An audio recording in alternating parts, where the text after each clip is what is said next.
আসসালামু আলাইকুম রহমতুল্লাহ। বাংলাদেশের জনগণ বিসিবি যখন বলছে তারা ভারতে টি-20 বিশ্বকাপ খেলতে যাবে না, মুস্তাফিজুরকে বাদ দেওয়ায়, তারপরে আইসিসিকে চিঠি দেওয়া, সব কিছু ঠিকই আছে। কিন্তু দুর্ভাগ্য হলো সত্য যে বাংলাদেশের একজন বড় ক্রিকেট কর্মকর্তা আকরাম খান, তার বক্তব্যে যেটা বোঝা গেল যে ভারতে ক্রিকেট খেলতে না যেয়ে কোনো উপায় নেই। কারণ তিনি আকরাম খানের বক্তব্যটা শুনলাম, তিনি বলছেন যে আইসিসি হলো মেরুদণ্ডহীন। আপনি যদি ক্রিকেট খেলার জগতে কোনো কিছু করতে চান বা কোনো কিছু করেন, তাহলে আপনার ভারতকে গুরুত্ব দিতে হবে। আপনার ভারতের সাপোর্ট ব্যতীত আপনি ভালো কিছু করতে পারবেন না বা আপনি ক্রিকেট জগতে কোনো কিছু করতে পারবেন না। এবং তিনি আরও বলেছেন যে আমাদের ভারতের সমর্থন দরকার, কারণ ক্রিকেট খেলায় ভারত হলো সবচেয়ে এখন বড় পজিশনে রয়েছে এবং ভারতের কথাই অনেক কিছু হয়।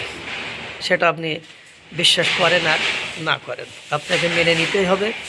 ভারতকে আপনাকে গুরুত্ব দিতে হবে এবং ভারতেই হয়তো বা আপনাদেরকে খেলতে যেতে হবে। এবং আপনারা জানেন বিসিসিআই যারা রয়েছে তাদেরকে গুরুত্ব দিতে হবে। সব কিছু মিলিয়ে যেটা বোঝা গেল যে আস্ফালন যে বিষয়গুলো চলছে, সেগুলো খুব বেশি দূরে যেতে পারবে বলে মনে হয় না। বড় পাকিস্তানের মতো হয়তো বা দেশের ক্রিকেট, দুই দেশের মধ্যে যে ক্রিকেট খেলা অনুষ্ঠিত হতো, ওই খেলাটা করা যায়। তাছাড়া ভারতের ক্রিকেট যে টিম বোর্ড আছে, তারা আইসিসিকে এত পরিমাণ ডোনেশন দিয়েছে, যেমন আপনার জাতিসংঘ, বিশ্ব ব্যাংক, এগুলো যেমন মার্কিন যুক্তরাষ্ট্রের কথায় উঠতে হয় বসতে হয়, বিকল্প কোনো উপায় বা পথ বা পন্থা নেই। ঠিক আইসিসিটাও ওরকম, একেবারে ভারতের কাছে ভারতই সব কিছু। ভারতকে বাদ দিয়ে কোনো কিছু কল্পনা করা বা ভারতকে বাদ দিয়ে কোনো কিছু করা এটা কঠিন।